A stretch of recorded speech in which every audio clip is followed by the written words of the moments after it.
Good afternoon.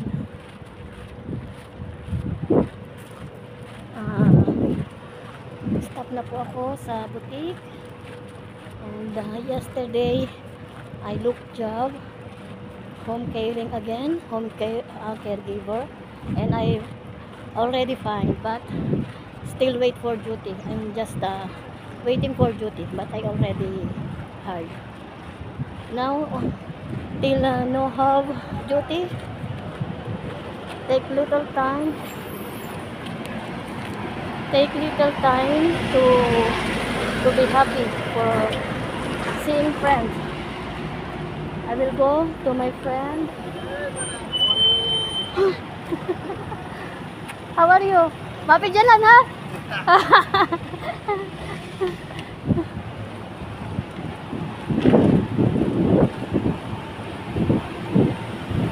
Nung ano yon, bumati sa akin na tour. Ibig sabihin, tagapamahala ng apartment. Yung inalisan ko dati kasi nanakawan ako ng kabayan. Ang hirap dito, kapwa mo kabayan. Sige guys, paalam muna ako, nag-reset lang ako sa inyo. Medyo maglilibang-libang ako habang walang duty, pero may nahanap na po akong trabaho. And thanks God, hindi niya ako pinapabayaan. Dahil lahat naman ng pinapasukan ko, binibigay ko ang buong puso ko. Kaya guys, payo ko lang, huwag susuko. Laban lang ng laban. Ang buhay talagang maraming pagsubok. Kalungkutan, malayo sa pamilya. Ikaw na ang bahalang tumulong sa sarili mo. Huwag kang susuko. Huwag mong pababayaan ang sarili mo. Huwag mong pababayaan ang mga pamilya mo. Kahit may ginagawang masama sa iyo ang kapwa mo, iwanan mo lang or talikuran mo lang. Bahala na ang Diyos sa kanila. Ang mukha nito, yung sahod ko sa boutique na pinasukan ko, gusto ng amo ko mag-extend ako ng 1 month pa para turuan ko yung bago. Dapat bibisaan niya ako ng kalahati, hati kami.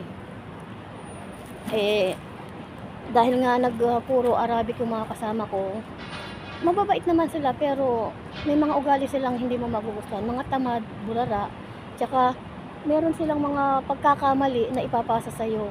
Ayoko nang lumaki yung gano'n, yung pagkakamali nila ipapasa sa'yo. Ako na nga ang pagod, kasi wala silang gawa, kundi umupo, magdaldalan, magkwentuhan. Pag may darating na customer, kakausapin lang nila. Lahat ng mabibigat akin. So, okay lang yung trabaho yun pero ang ayoko, yung magagawan pa ako ng problema. Tsaka stress ako sa nakikita ko sa kanila. Mabait naman sila, hindi naman nila ako pinagsasalita, pero yung kilos nila, yung ginagawa nila, yun ang mahirap kasi patalikod. So, sabi ng amo ko, huwag akong aalis hanggat hindi ako nakakahanap ng kapalit ko at tuturuan ko pa ng 1 buwan or else di ko makukuha ang sahod ko. So, sad to say, yung 1 month salary ko, hindi ko makukuha. So, poor ako ngayon. Wala akong sahod itong buwan na to. Okay lang, at least may nahanap naman akong trabaho kapalit. Bahala na. Basta naniniwala ako sa Diyos. Kung sila 5 beses magdasal, ako naman mas naniniwala ako sa Diyos. Kahit 1 beses ako magdasal, 2 beses, o minsan sa loob ng 2 araw 1 beses, dahil minsan sa sobrang pagod nakakalimutan mo na. Pero habang ikay naglalakad, nagbiyahe o nasaan, lagi kong binabanggit ang pangalan niya na hindi ko siya nakakalimutan. Siya pa rin ang Diyos na dapat panaligan at pagkatiwalaan. At pinagpapaala naman ako. Eto, nakahanap na naman akong trabaho. So, sana kakalubin ng Diyos, inshallah sa Arabic, maging maayos uli ako dito, tumagal na konti. Itong sa amo ko, sa boutique, naka 8 months naman ako. Okay na yun. Medyo diretso kaysa sa pabugso-bugso na part-time, okay na yun. Kahit mababa ang sahod, kahit pa paano, nakasurvive ka sa 8 buwan. Kasi pag pa part-time lang, yung bang patawag-tawag, nahirap. Eh ito, kahit pa paano, walong buwan akong diretso, kahit mababa ang sahod, okay lang. And then, pinapanalangin ko na lang, bahala na ang Diyos at bago kong trabaho, siya na rin ang bahalang sumubaybay sa akin. Sana magtagal pa ako ulit rito. Yun lang guys, and lagi ko lang sasabihin sa inyo, tiwala lang kay God, pananalig, lakas ng loob, at tatag. Laban lang ng laban, huwag kang susuko. Thank you guys. Nag-aabang na ako ng bus papunta sa kaibigan ko habang walang duty, libang-libang naman. Thank you guys for watching.